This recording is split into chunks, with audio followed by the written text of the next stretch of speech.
Vamos, por favor, acompáñenme el día de hoy a la palabra de Dios en 1 Corintios, capítulo 9, versículos 15 al 27. 1 Corintios, por favor, busquémoslo. Ahí va a estar nuestro texto en esta mañana. 1 Corintios, capítulo 9, versículos 15 al 27. Vamos a esperar que todos lo tengan. Ya, no pierdas esta porción de la Escritura, porque reiteradamente nos vamos a estar refiriendo a ella. 1 Corintios, capítulo 9, versículos 15 en adelante. Vamos a esperar que todos lo tengan. Porque hoy justamente vamos a hablar de eso, de la actitud necesaria de un siervo usado por Dios. Usado especialmente en el evangelismo, en compartir el evangelio con otros. ¿Qué es lo que se necesita? Porque a veces pensamos que se requiere estudiar en un instituto, en un seminario. A veces algunos piensan que se requiere llevar años en el evangelio. Bueno, piensa esto, hay hermanos, hermanas que llevan más de 10, 20, 30 años en el evangelio y todavía no han ganado a alguien para Cristo. Aún no le han presentado el evangelio a nadie. Entonces, no es el tiempo que tú llevas en el evangelio, no es la capacitación o el estudio, sino más bien en la disposición de ser testigos, es decir, compartir con otros, ¿verdad?, lo que tú ya experimentaste en tu vida. Si tú eres salvo, si tú has recibido a Cristo en tu corazón, entonces eso es lo que tú tienes que compartir. El Señor nos llamó a ser testigos, ¿verdad? Nos dio el poder para ser testigos. En Juan 1.8, o sea, Hechos 1.8, dice, pero recibiréis poder cuando haya venido sobre vosotros el Espíritu Santo. Eso ocurrió en el momento de nuestra salvación. Vino el Espíritu Santo. Y me seréis testigos, dice, en Jerusalén, toda Judea, Samaria, hasta el último de la tierra. ¿Verdad? ¿Y qué es ser testigo? Nada, es contar lo que tú has vivido. O sea, si tú eres un hijo de Dios, si tú eres una hija de Dios, simplemente contar a otros lo que ha ocurrido en tu vida, lo que Dios ha hecho en tu vida. ¿Cómo Dios te salvó? Bueno, tú lo puedes contar a otros para que tengan la oportunidad de también ser salvos. ¿Ya? Entonces, el evangelismo es un aspecto esencial, fundamental en la vida cristiana. Lamentablemente, no todos comparten el evangelio. Y esto es porque probablemente no hay un corazón de siervo. Para poder ser un evangelista eficaz, necesitamos algunas actitudes de servicio, ¿ya? De ser siervos, no señores. Dios no nos salvó para que nos entronicemos en el trono de la comodidad y la tranquilidad. Dios nos salvó para que podamos compartir el evangelio en este mundo perdido y pecador hasta que Él venga por nosotros. Entonces, eso vamos a hablar en esta mañana. Las actitudes necesarias de un siervo evangelista, de una persona que está dispuesta a compartir el evangelio. Vamos a introducirlo con una pregunta. ¿Has intentado sacar un tornillo con una cuchara? ¿Has intentado alguna vez sacar un tornillo con una cuchara? Yo varias veces. Y no solo con una cuchara, con un pedazo de plástico, con un cuchillo, hasta con un tenedor, ¿ya? O con el dedo, con la uña. ¿Se puede o no? Sí, yo lo he hecho. Ahora, no es lo ideal. ¿Por qué? Porque te demoran más, porque te hieren las manos, porque no es la herramienta necesaria, ¿verdad? Bueno, cuando tú tienes la herramienta necesaria, es mucho mejor. Entonces, eso vamos a ver hoy. ¿Qué herramientas necesitamos para poder compartir el evangelio? Y para eso vamos a ver el ejemplo de un gran siervo del Señor, ¿ya? Y me refiero al apóstol Pablo. Cuando pensamos en misiones, generalmente uno piensa en los viajes misioneros de Pablo, generalmente uno piensa en los lugares donde el apóstol Pablo compartió el evangelio y dejó establecidas iglesias. Bueno, de eso vamos a hablar y es por eso que estamos en 1 Corintios capítulo 9. ¿Lo tienen? Vamos a leer de los versículos 15 en adelante, ¿ya? De 1 Corintios capítulo 9, versículos 15 en adelante.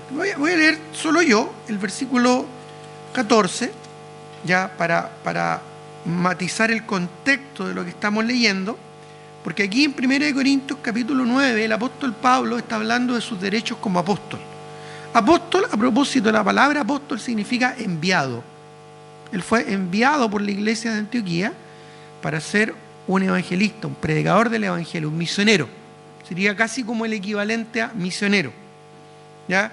Entonces, en el versículo 14, porque él está hablando acerca de los derechos que tiene un misionero. Incluso en el versículo 14 dice, así también ordenó el Señor a los que anuncian el evangelio que vivan del evangelio.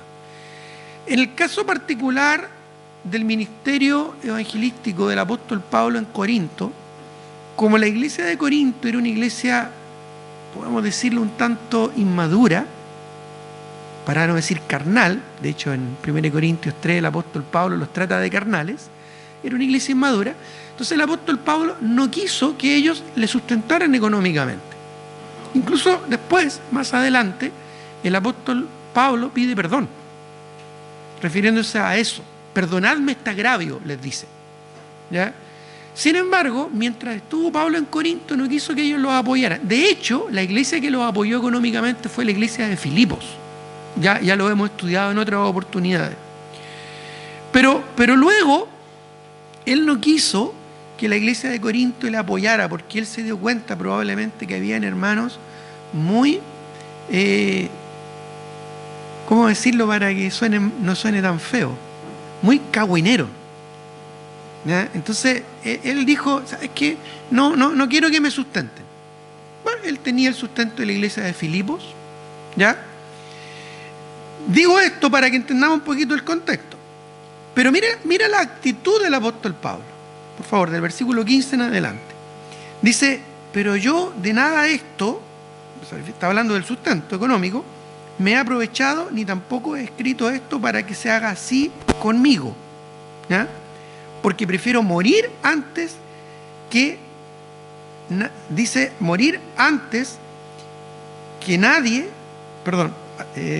porque prefiero morir antes que nadie desvanezca esta mi gloria, de poder ministrar a ellos gratuitamente, ya por decirlo de una manera.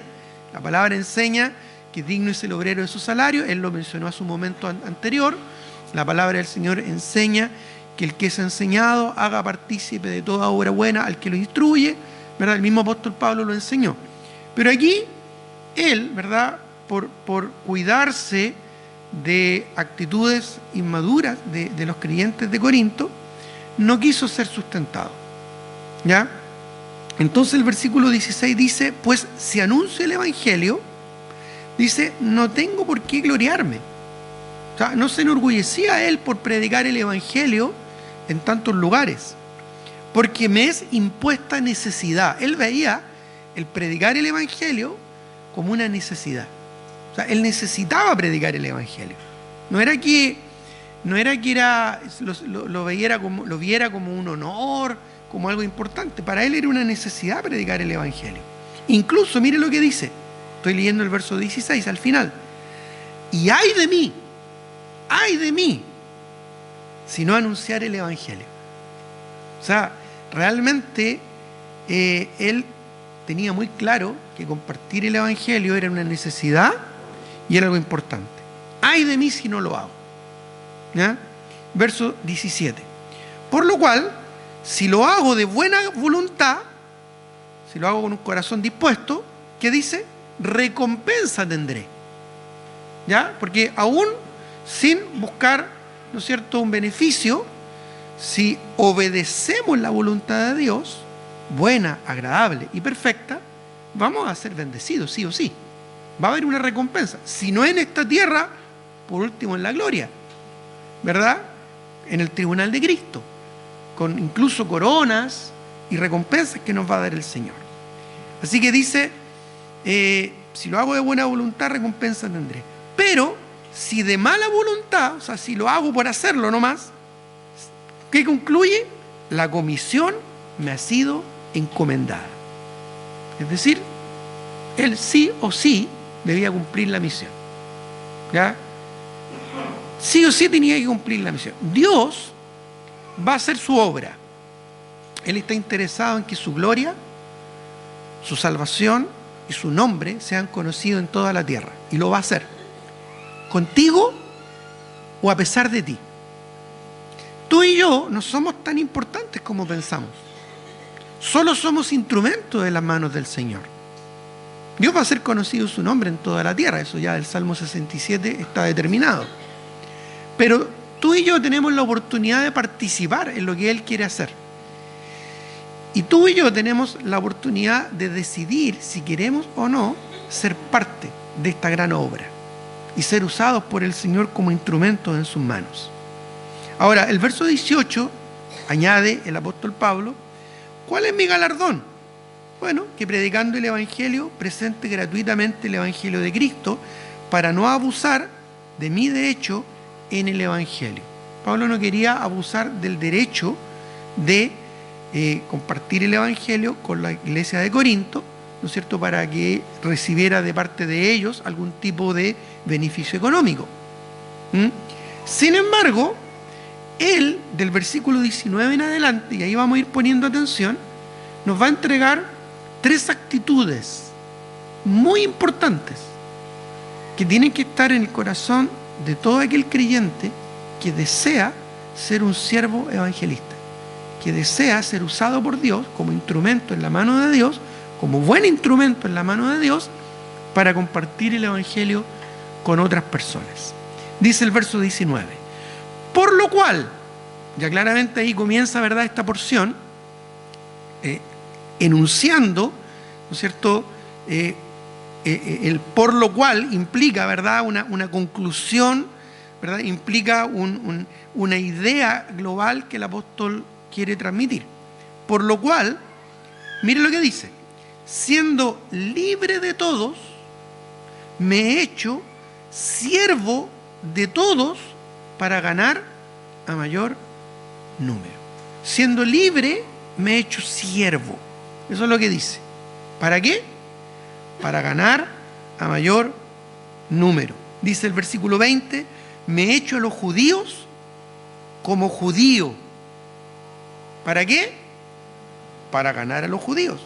A los que están sujetos a la ley, ya los judíos más conservadores, entre paréntesis, aunque yo no esté sujeto a la ley, porque la ley ya fue cumplida en Cristo, ya no estamos bajo la ley, sino bajo la gracia, pero luego añade: como sujeto a la ley para ganar a los que están sujetos a la ley. Por ejemplo, cuando Pablo en su segundo viaje misionero pasa, ¿verdad?, por Derbe, por Listra, reclutó a un joven llamado Timoteo y lo circuncidó. ¿Por qué? Porque como él iba a predicar a las sinagogas, era la única manera que lo pudieran dejar entrar a él con su discípulo Timoteo. No para que fuera más espiritual o para que cumpliera alguna norma o alguna ley, porque ya no estábamos bajo la ley. De hecho, el papá de Timoteo era griego, ni siquiera era judío. Ya su madre era judía. Entonces no tenía necesidad ceremonialmente de circuncidarse, pero lo hizo igual, Timoteo. ¿Para qué? Para poder entrar, para poder predicar, ¿no es cierto?, entre los judíos. ¿Te fijas? O sea, no necesitaba hacerlo, pero lo hizo igual para poder tener acceso a las sinagogas y poder predicar el Evangelio. Eso es lo que se refiere. Versículo 21, a los que están sin ley, ya, esto es a los gentiles, como si yo estuviera sin ley. Entre paréntesis, no estando yo sin ley de Dios, sino bajo la ley de Cristo. Ya no es que fuera una persona, un forajido, sino que se refiere al mundo gentil, que no estaba sujeta a la ley de Moisés, ¿verdad? O que eran pueblos más libres en ese sentido, o paganos como eran conocidos en aquellos días. Pero ¿con qué propósito? Termina el verso 21 diciendo: para ganar a los que están sin ley. Y luego añade: me he hecho débil a los débiles. ¿Para qué? Para ganar a los débiles. A todos me he hecho de todo, para que de todos modos, ¿qué dice? Salve a algunos. para que de todos modos salve a algunos. ¿Y qué dice el 23? Y esto hago, dando la explicación de por qué hacía todo esto el apóstol Pablo, por causa del Evangelio, para hacerme copartícipe de él. Fíjate lo que dice. Copartícipe. Participar junto con el Evangelio. ¿Sabes lo que es el Evangelio? El Evangelio, según Pablo a los Romanos, capítulo 1, verso 16, es poder de Dios para salvación a todo aquel que cree. Poder de Dios. Y Pablo aquí está hablando de hacerse copartícipe con el Evangelio. Participar junto con este tremendo poder. Tenemos un tremendo poder que es el Evangelio. El Evangelio, según Pablo en 1 Corintios 15, es la muerte, sepultura y resurrección de Cristo para perdón de pecados y vida eterna. Y eso puede transformar la vida, no solo de un individuo, sino de toda la comunidad, ya sea aquí o en la Quebrada del Ají, o en la Amazonas, o en Marruecos, o en España, o en Canadá, o en Asia, o en Tailandia. En cualquier lugar, el Evangelio es poder de Dios. Y Pablo aquí estaba dispuesto a ser copartícipe con este Evangelio de poder. En estos primeros versículos vemos el primer aspecto importante para ser un instrumento útil en las manos del Señor, y es la empatía. La empatía. ¿Qué es lo que es la empatía? Bueno, la empatía es la capacidad de identificarse con alguien y compartir sus sentimientos. Eso en términos muy simples y muy sencillos es la empatía. En otras palabras, ponerse en el lugar de otra persona, o más coloquialmente, ponerse en sus zapatos. O sea, entenderlo, comprenderlo, identificarse con esa persona, relacionarse con esa persona. Cuando Pablo decía, yo a los débiles me hago débiles, a los siervos me hago siervos, me hago siervo, a los judíos me hago judío, a los que están con ley me hago con ley, a los que están sin ley me hago sin ley. Me he hecho a todos ellos de todo, ¿para qué? Para ganar a mayor número. ¿Qué es lo que está diciendo? Yo estoy dispuesto, ¿verdad?, a sacrificar mi comodidad, mi estilo de vida, para poder identificarme con otras personas y llegar a ellos con la palabra del Señor. Cuando tú vas a lugares aislados, claro, hay un choque cultural, transcultural quizás diferente. Si tú estás en una comunidad islámica, hay una forma quizás distinta de relacionarte. Si tú estás en una comunidad budista, hay otra forma.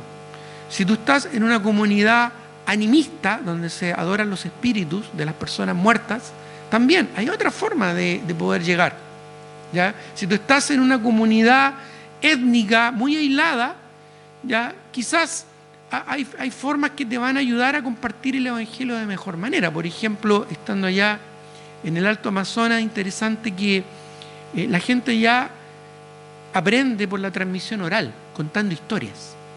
Esa es su forma, y en muchas culturas nativas de todo el mundo es como la forma más natural de compartir la información. Se sientan alrededor de una fogata y hay alguien que se sienta y empieza a contar una historia, y luego empieza a relacionar esa historia y la empieza a aplicar. Entonces, en muchas de estas comunidades tú cuentas una historia. Ya yo pude compartir la historia del arca de Noé, ¿verdad?, cómo Dios destruyó la tierra con agua, pero después vino Cristo a ofrecer el agua de vida, ¿verdad? Y así, tú vas relacionando la Torre de Babel, la creación, la caída con Adán y Eva, y lo vas relacionando, y luego lo vas relacionando con Cristo, y lo vas aplicando a la vida de las personas, ¿ya? Obviamente no es necesario profundizar tanto en teología, porque no tienen tampoco tanto entendimiento, bíblico por lo menos. Pero es importante ponerse en el lugar de la otra persona. Si tú vas a un lugar, y eso no solo en lugares aislados, ¿ya? Si tú quieres compartirle el Evangelio a tu jefe, él tiene una forma de ser, tú lo conoces. Él tiene una forma, un estilo de vida, tú algo sabes de cómo él vive. Bueno, Entonces, tú puedes observar, puedes relacionarte con esa persona y puedes aprender a identificarte con esa persona. No en sus aspectos negativos, sino en aquellos aspectos donde tú puedas llegar al corazón de esa persona con el Evangelio. Si tú tienes subalternos, tú puedes conocerlos y saber cómo llegar a ellos. Si tú tienes vecinos o vecinas, ¿verdad?, quizás están pasando por situaciones bien difíciles que tú desconoces. Bueno, tú puedes tratar de preguntar, interesarte, ¿verdad?, en preguntar, conocer un poquito su realidad. ¿Para qué? ¿Cuál era el propósito del apóstol Pablo? Ganarlos para Cristo. ¿Te fijas? Eso es empatía. La empatía implica humildad. La empatía implica interés genuino. Vencer el egoísmo. Es lo que hizo Pablo. Él venció su egoísmo. Egoísmo significa culto al yo. Ismo, islamismo, culto al Islam. Budismo, culto a Buda. Ismo, la conclusión, la terminación, ismo, ya en el latín implica un culto, una reverencia. Egoísmo es culto al yo.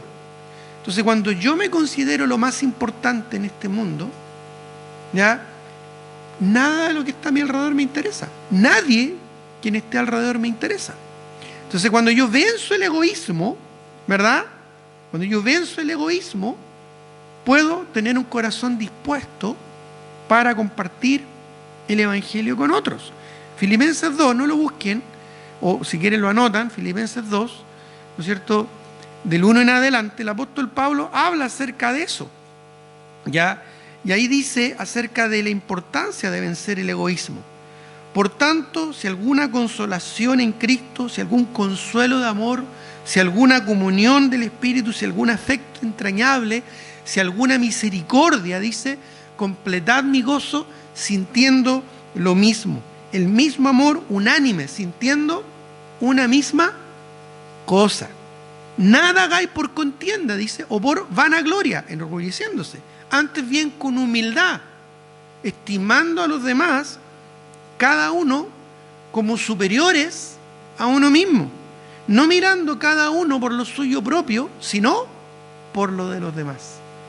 Y luego incluso dice en el versículo 5, haya pues este sentir que hubo también en Cristo. Cristo se despojó a sí mismo para que tú y yo pudiéramos ser hijos del Señor, salvos. Entonces, empatía implica vencer el egoísmo, un interés genuino y una humildad de corazón. Cristo dijo, aprended de mí que soy manso y humilde de corazón, ¿verdad? Pablo realmente tenía un interés genuino en la salvación de su gente.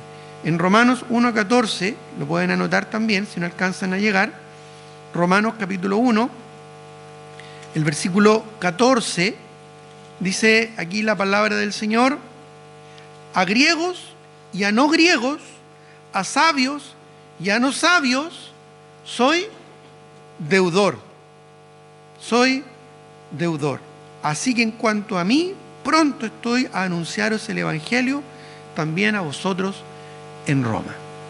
Para el apóstol Pablo, si estaba frente a una persona muy poderosa o muy humilde, muy sabia o quizás muy necia, para el apóstol Pablo era lo mismo. Era un alma que necesitaba a Cristo. Entonces él sabía incluso vivir en la abundancia o en la escasez, en la riqueza o en la pobreza. Esas cosas terrenales, temporales, no le afectaban. ¿Por qué? Porque él tenía una actitud de empatía, dispuesto a ponerse en el lugar de la otra persona. Si hay que, ¿verdad?, comer poco, comemos poco. Si hay que comportarse mejor, nos comportamos mejor, ¿ya? A veces esto es un arma de doble filo. Hay personas que no tienen problemas, por ejemplo, en rebajarse, ¿no es cierto?, en humildad, en sencillez, comer con la mano, dormir en el suelo, no tienen problema, ¿ya? Porque de alguna manera quizás siente que están mejor que el entorno. Pero ¿qué pasa? ¿Qué pasa donde tenemos que llevar el Evangelio a un contexto mucho más pulcro, más académico o más, ¿verdad?, elevado? Hay mucha gente ahí que en su orgullo les cuesta. O sea, le es más fácil rebajarse que elevarse. No sé si me entienden la idea. Pero tanto la persona que está ahí en poder como la persona que está en bajeza, ambos necesitan a Cristo. Pablo podía hablar de igual a igual con un gobernador, con un emperador o como un esclavo. Onésimo era un esclavo y lo ganó para Cristo en la cárcel, ¿ya? Pero él, ¿verdad?, estuvo a punto de que Agripa, un gobernante, se convirtiera. Y otro le dijo, por poco me persuades a ser salvo. ¿Te fijas? Entonces, Pablo no tenía este egoísmo tan intrínseco que hay en nuestro corazón. Ya a él no le complicaba codearse con la grandeza para predicar el evangelio. Tampoco le complicaba codearse con la bajeza para llegar a los más humildes. Él en realidad no veía estratos sociales, sino que veía almas con la necesidad de Cristo. Entonces, la primera actitud que necesitamos para ser un instrumento útil es la empatía. Esa capacidad de vencer el egoísmo y ponernos en el lugar de otras personas. En segundo lugar, número 2, volvamos a nuestro texto en 1 Corintios 9. Les dije que no lo perdieran, ahí vamos a regresar, nos vamos a centrar ahí.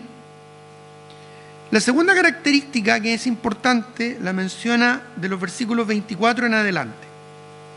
Sigue con la misma idea, no ha cambiado aquí de idea. La misma idea, ¿no es cierto?, exegética que encontramos del apóstol Pablo compartiendo el evangelio, su corazón dispuesto como siervo evangelista, la continúa en el versículo 4. Sigue hablando de esto y dice: ¿no sabéis que los que corren al estadio, todos a la verdad corren?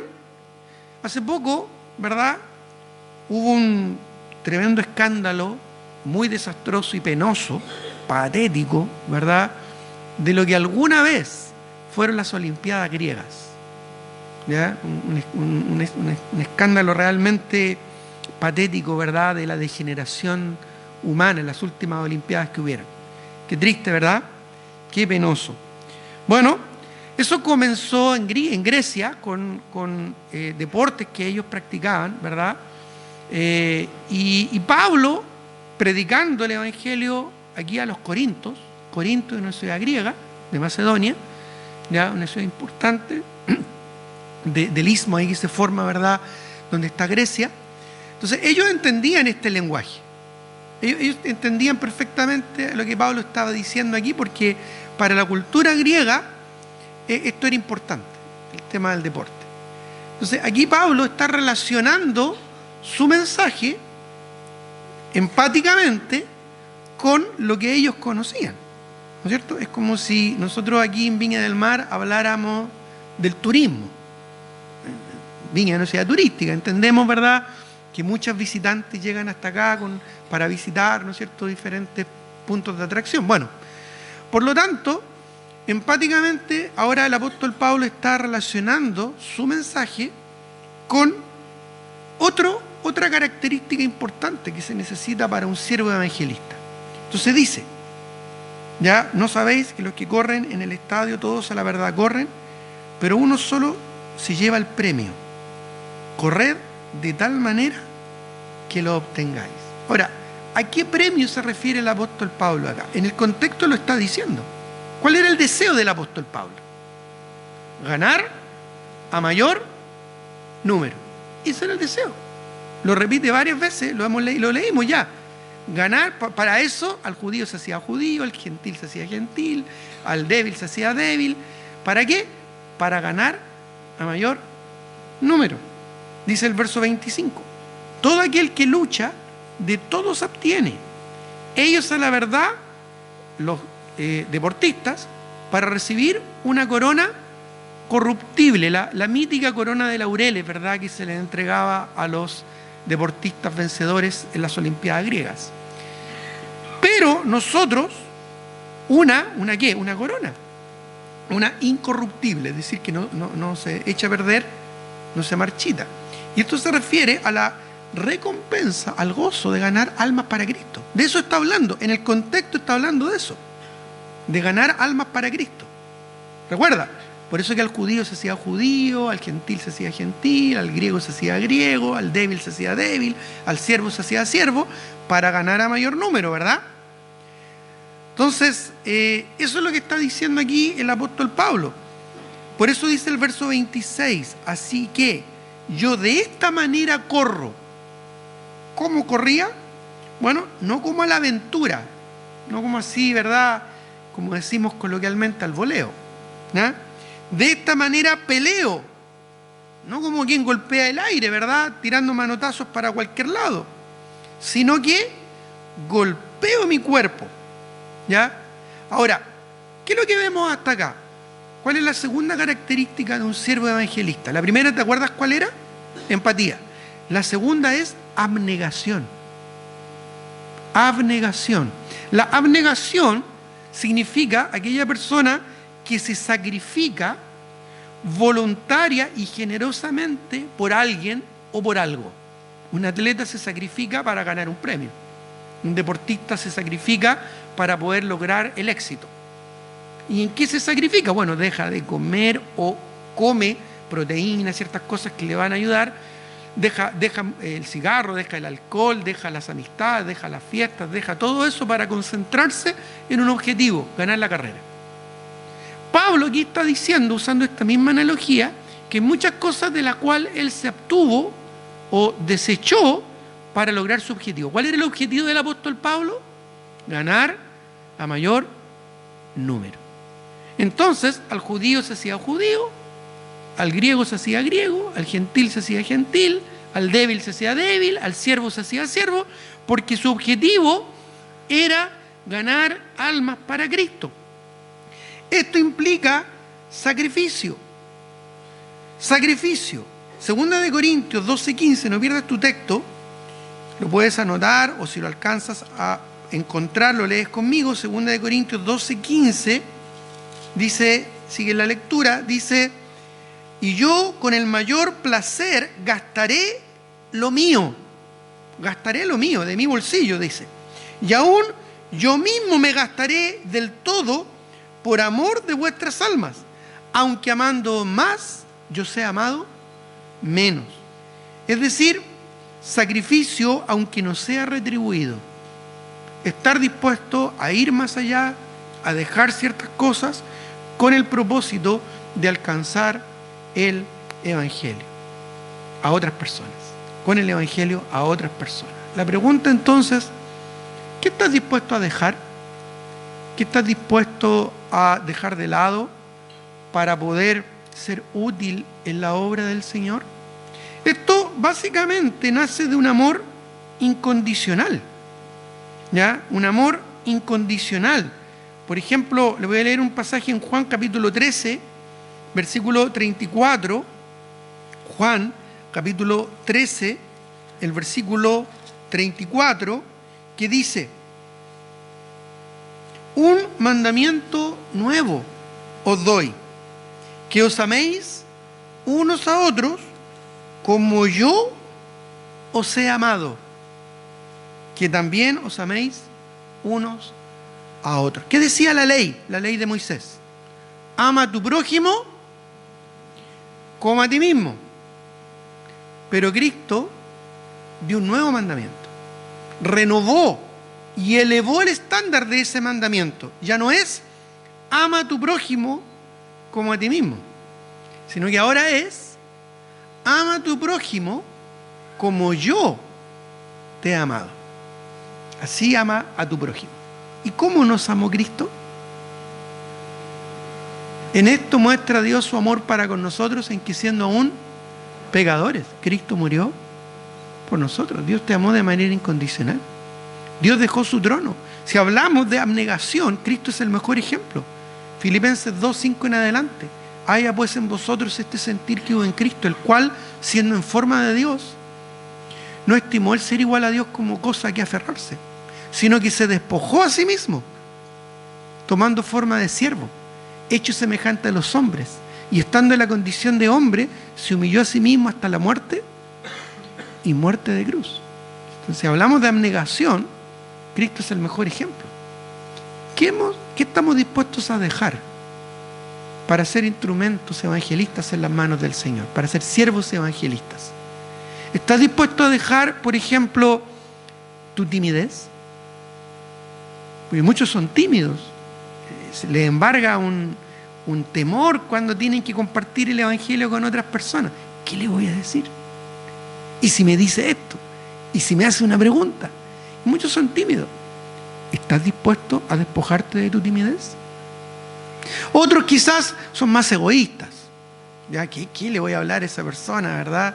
No, si está interesado, que venga. ¿Ah? Bueno, ¿estás dispuesto a despojarte de tu orgullo? ¿Estás dispuesto a despojarte de tu egoísmo? Otros están muy ocupados. No tengo tiempo. El trabajo, el estudio, las cosas de la casa, tus quehaceres, ¿verdad? Tus ratos de ocio, la televisión. ¿Estás dispuesto a ser abnegado y a sacrificar aquellas cosas que son importantes para ti, dejarlas de lado para ser usado en las manos del Señor? Sacrificio, desprendimiento, amor incondicional, abnegación. Entonces, ¿qué era lo primero? Empatía. Lo segundo, abnegación. Veamos lo tercero y último, versos 26 y 27. Dice, así que, nuevamente el así que viene a hacer una conclusión ya definitiva de lo que él está estableciendo. Así que yo de esta manera corro. La pregunta es, ¿de qué manera? Bueno, no como la aventura. De esta manera peleo, no como quien golpea el aire.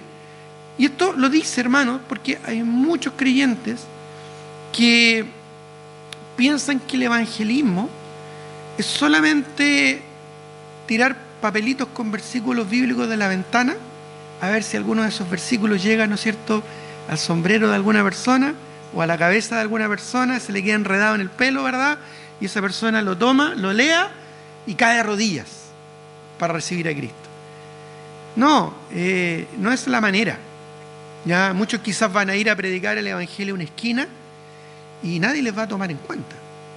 Aquí habla de algo bien intencionado y bien enfocado, de ir y, acuérdate, ser empático, llegar al corazón de las personas, tal vez en tu colegio, tal vez en tu universidad, en tu trabajo.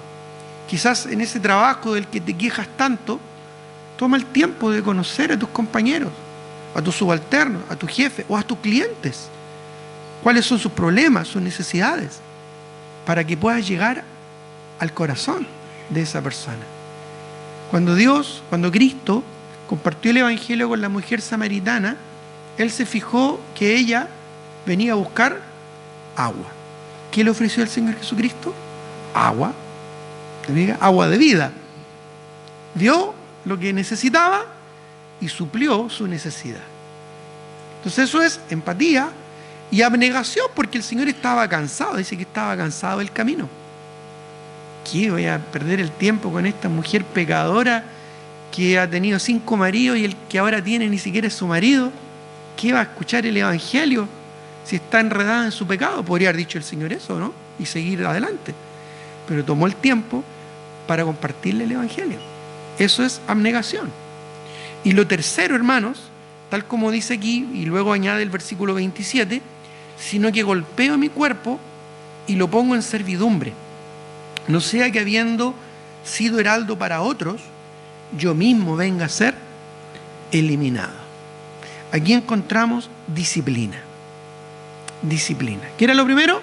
Empatía. Lo segundo, abnegación. Lo tercero, disciplina. La disciplina es la cualidad del carácter de poder someterse, comportarse y trabajar de forma controlada, lo que implica obedecer reglas o estándares específicos. La palabra disciplina es la raíz de otra palabra que nosotros usamos comúnmente, que es la palabra discípulo. En otras palabras, ser un discípulo, ¿ya?, es ser una persona sujeta a una disciplina. Ser un discípulo es una persona que se disciplina. Se disciplina a las normas, a las reglas que establece su maestro, en este caso el Señor Jesucristo. Por eso es que somos discípulos de Jesucristo. ¿Te fijas? Entonces, esto implica someterse a la voluntad, a las normas, a lo que establece nuestro Señor Jesucristo como importante a nuestra vida. Esto está claramente establecido en Lucas 14. Lucas capítulo 14. Si alcanzas a llegar ahí, búscalo, no pierdas tu texto. Pero en Lucas 14 el Señor Jesucristo dejó muy claro lo que era ser un discípulo. Lucas 14, verso 25. Dice que grandes multitudes iban con él, o sea, tenía muchos seguidores, y volviéndose, es decir, Jesús mirándolos a todos sus seguidores, les dijo: si alguno viene a mí, que bueno es ser un seguidor de Cristo, ¿verdad? Pero aquí el Señor quería establecerle qué es lo que implicaba ser un discípulo, no solo un seguidor, un discípulo. Si alguno viene a mí y no aborrece a su padre y madre y mujer e hijos y hermanos y hermanas y aún también su propia vida, ¿qué dice? No puede ser mi discípulo.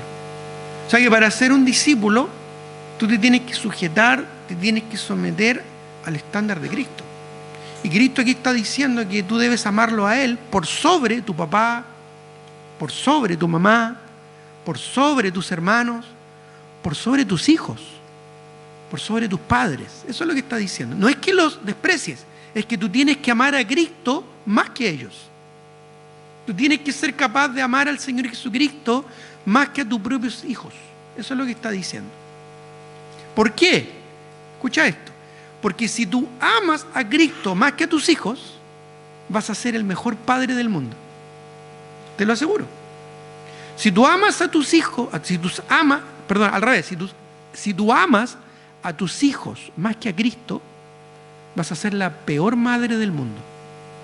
Porque vas a ser egoísta y le vas a transmitir a tus hijos el egoísmo. Pero si tú amas a Cristo, a Jesús, más que a tu papá, más que a tu mamá, más que a tus hermanos, más que a tus hijos, más que a tus padres, Él te va a guiar por el camino justo de su buena, agradable y perfecta voluntad. Por eso es que el Señor dice, si tú quieres ser un discípulo, tú tienes que amarme a mí más que a todos los demás. Pero ¿solo eso? No. Dice el verso 27. Y el que no lleva su cruz y viene en pos de mí, no puede ser mi discípulo. Es decir, tienes que morir a ti mismo.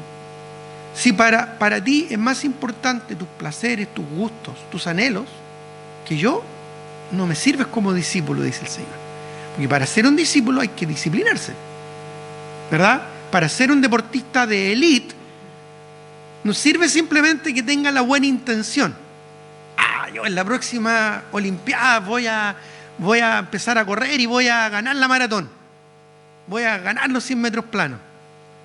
Bueno, dile eso a Usain Bolt y se va a reír en tu cara.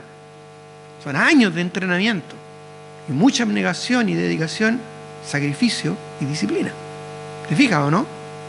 Entonces, ser un discípulo implica consagrarse al Señor, rendirse al Señor. Y no solo eso, miren lo que dice el versículo 33 de Lucas 14. Así pues, cualquiera de vosotros que no renuncia a todo lo que posee, no puede ser mi discípulo. ¿Estás dispuesto a renunciar a todo lo que posees? Ese es el estándar que presenta el Señor, renunciar a todo lo que posees. Ahora, esto no significa que tú vas a quedar en la calle, porque el Señor dijo, joven fui y he envejecido, y no he visto un justo desamparado, ni su simiente que mendigue pan. Dios no te va a desamparar, todo lo contrario, te va a bendecir. Pero te va a bendecir si tú estás dispuesto a ser de bendición, a llegar con otros con el Evangelio. Fíjate que las iglesias que son más bendecidas son las que se involucran en misiones. Los creyentes que son más bendecidos son los que se involucran en misiones y en evangelismo, porque Dios bendice a los que bendicen. Ahora, el negarse a uno mismo, tomar su cruz, seguir a Cristo, amar a Cristo más que a tu familia y entregar todo lo que tú tienes, simplemente significa que Dios tiene el control en tu vida. ¿Estás dispuesto a entregarle ese control? Porque eso es disciplina. Es cuando un deportista le hace caso a su entrenador. El entrenador le dice, nos vamos a juntar a las 5 de la mañana en la playa para correr y entrenar, ¿verdad? Fortalecer las piernas. Y tú no estás a las 5, estás 10 para las 5. ¿Por qué? Porque tú quieres ser un ganador. Bueno, ser un discípulo de Cristo significa someterse a la disciplina que el Señor Jesucristo quiere que tengas para ser un instrumento útil en su mano. Dios no está buscando sabios ni capaces. Dios simplemente está buscando corazones siervos, dispuestos, diligentes y dedicados. Lo que se requiere es empatía, abnegación y disciplina. El apóstol Pablo en 1 Corintios 9 lo ilustra súper bien. Claramente él está hablando de estas cosas. Él quería ganar a mayor número y por eso era empático, por eso era abnegado y por eso él era disciplinado. Golpeaba su cuerpo, no era algo literal, no es que se flagelaba, sino que él se negaba, ¿verdad?, a sus placeres personales y ponía encima, sobre eso, ¿verdad?, su propósito, su objetivo, que era ganar a más almas para Cristo. Estaba cansado, quizás quería descansar, pero él sobreponía, ¿verdad?, su deseo de servir al Señor. ¿Qué de nosotros? ¿Estamos realmente dispuestos a ser instrumentos en las manos del Señor? ¿Estamos dispuestos a ser herramientas útiles para el Señor? ¿O preferimos seguir nuestra vida cristiana cómoda, tranquila, segura, en nuestra zona de confort? Bueno, si es así, tú no eres un discípulo, eres un seguidor nomás, ¿ya? Espero que el Señor en algún momento toque y quebrante tu corazón, porque no hay nada peor que tener una herramienta que no se pueda usar, o no tener la herramienta apropiada para usar. Pero si tú realmente quieres ser usado por el Señor, quieres ser parte de algo grande, importante en las manos del Señor, necesitamos rendir nuestro corazón. Necesitamos rendir nuestro corazón y poder, ¿verdad?, desarrollar la empatía, poder desarrollar, ¿no es cierto?, la abnegación, poder desarrollar la disciplina que el Señor nos exige. Tengamos un momento de oración. Señor, te doy gracias por tu palabra. Te agradezco porque en ella somos desafiados, somos